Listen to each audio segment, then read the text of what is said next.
Assalamualaikum warahmatullahi wabarakatuh. Selamat datang di channel kami. Di video kali ini, kami akan menghadirkan konten eksklusif tentang seorang ilmuwan Islam legendaris yang berpengaruh dalam peradaban manusia modern dan pastinya akan membuatmu terinspirasi. Dan yang akan kita bahas kali ini adalah Ibnu Sina. Ya, Ibnu Sina, yang dikenal juga dengan nama Avicenna dalam dunia barat, adalah salah satu cendekiawan terbesar dalam sejarah peradaban manusia. Lahir pada tahun 980 Masehi di Aswana, sebuah kota kecil di wilayah Uzbekistan. Ibnu Sina menjadi figur penting dalam perkembangan ilmu pengetahuan, kedokteran, dan filsafat. Karya-karyanya tidak hanya menjadi landasan bagi pengembangan ilmu pengetahuan pada masanya, tetapi juga memberikan kontribusi yang tidak tergantikan bagi kemajuan pengetahuan manusia selama berabad-abad. Kehidupan dan pendidikan. Ibnu Sina tumbuh dalam lingkungan intelektual yang kaya. Ayahnya adalah seorang gubernur yang mengakui bakat luar biasa anaknya dalam bidang ilmu pengetahuan.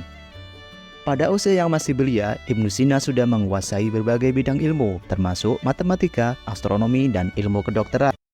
Karya-karya ilmiah. Salah satu karya paling terkenal Ibnu Sina adalah Al-Qanun fi Al-Tibb, sebuah ensiklopedia medis monumental yang menjadi standar ilmu kedokteran di Eropa dan Timur Tengah selama berabad-abad. Buku ini tidak hanya menguraikan berbagai penyakit dan pengobatannya, tetapi juga memperkenalkan konsep-konsep penting seperti karantina, etika medis, dan metode ilmiah dalam praktik kedokteran. Kontribusi dalam bidang kedokteran. Ibnu Sina bukan hanya seorang filsuf dan penulis, tetapi juga seorang dokter terampil. Ia membuat berbagai penemuan penting dalam ilmu kedokteran, termasuk identifikasi penyakit menular, penelitian tentang penyakit jantung, dan penemuan obat-obatan baru.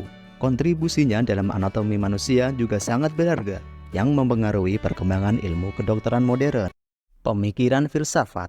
Dalam bidang filsafat, Ibnu Sina memperkenalkan gagasan tentang eksistensialisme dan metafisika yang mendalam. Ia membahas konsep-konsep tentang Tuhan, alam semesta, dan hakikat manusia dengan kebijaksanaan yang luar biasa. Filsafatnya memberikan fondasi bagi pengembangan pemikiran filsafat di dunia Islam dan mempengaruhi pemikiran filsafat Barat pada masa berikutnya. Warisan dan pengaruh. Karya-karya Ibnu Sina tidak hanya dihargai pada masanya, tetapi juga memberikan pengaruh yang mendalam pada perkembangan ilmu pengetahuan dan kedokteran di seluruh dunia. Nama Ibnu Sina menjadi simbol kebijaksanaan dan pengetahuan dalam tradisi intelektual Islam. Pengaruhnya sangat besar dalam pemikiran para ilmuwan dan filsuf besar Barat seperti Thomas Aquinas dan Copernicus yang mengakui utang budi mereka kepada karya-karya Ibnu Sina. Dengan intelektualnya yang luar biasa, Ibnu Sina menerangi jalur ilmu pengetahuan dan filsafat bagi manusia selama berabad-abad. Karya-karyanya bukan hanya sebagai penanda penting dalam sejarah ilmu pengetahuan, tapi juga sebagai sumber inspirasi bagi generasi-generasi berikutnya yang terus mengilhami dan membimbing manusia dalam pencarian pengetahuan dan kebijaksanaan. Terima kasih sudah menonton video ini. Semoga kita bisa mengambil hikmah dan manfaatnya. Sampai jumpa di video selanjutnya. Wassalamualaikum warahmatullahi wabarakatuh.